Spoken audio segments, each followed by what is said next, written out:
బాగా ఆడే సినిమాలో కట్లు బిట్లు ఉంటాయి కదా అవి అవి చూస్తావు. ఓకే.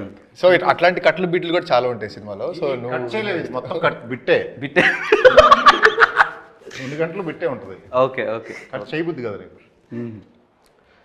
ఓకే. అండ్ శ్రీహాన్ గారు, ఇప్పటి వరకు మీరు టెలివిజన్ ఆడియన్స్కి బాగా దగ్గర అయ్యారు. బిగ్ స్క్రీన్లో మీకు అంత పెద్ద బ్రేక్ పడలా. లేదు. టు బి ఫ్రాంక్ మాట్లాడుకుందాం. అవును. సో ఈ సినిమా మీకు ఏమైనా హెల్ప్ అవుద్దా? డెఫినెట్గా నేను నమ్ముతున్నాను. అయితే బాగా హెల్ప్ అవుతుంది అనుకుంటున్నాను నేను. కొంచెం ఈ సినిమా హోప్ఫుల్లీ ఆ దేవుడి దయ వల్ల నాకు బాగా హెల్ప్ అయ్యి ఇంకా మోర్ అవకాశాలు వస్తే ఇంకా I feel very happy and thankful. Okay. మీకు ఆవకాయ అన్న, ముద్దపప్పు అన్న, నెయ్యి అన్న చాలా ఇష్టం కదా.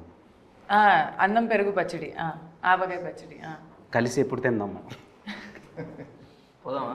సినిమా సక్సెస్ అయిన తర్వాత అని చెప్పాలి కదా మనం. ఆవకాయ వేరే చోట ఉంటుంది కదా. మీ ఆవకాయ వేరు సార్, ఆ అమ్మాయి పేరు వేరే.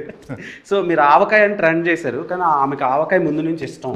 నేను అనాలిసిస్ చేస్తే తెలిసిన విషయం అది. సో ఎందుకండి మీకు ఆవకాయ అంటే ఇష్టం? అంటే మీరు తినాలంటే ఏదైనా తినొచ్చు, మీరు తినాలంటే ఓల్డ్ టాప్ క్లాస్ ఫుడ్ మీరు తినొచ్చు, కానీ ఆవకాయ పప్పు అన్నం ఎందుకు ఇష్టం? ఫ్యామిలీ ట్రెడిషన్ అండ్ నాకు అది తినడం చాలా ఐ ఫీల్ సాటిస్ఫైడ్ అది తిని. I become pure vegetarian. నేను ప్యూర్ వెజిటేరియన్, ఎక్కువ ఆప్షన్స్ కూడా ఉండదు నాకు. ఓన్లీ అన్నం, పప్పు, పచ్చడి, పెరుగు అవన్నీ ఉంటాయి తప్ప, అది ఒక కూర ఉంటుంది తప్ప ఇంకొక పెద్ద వెరైటీ కూడా ఉండదు. చాలా సింపుల్ ఫుడ్ ఈటింగ్ అండ్ ఎక్కువ కూడా కాదు, ఇంతనే ఉంటుంది.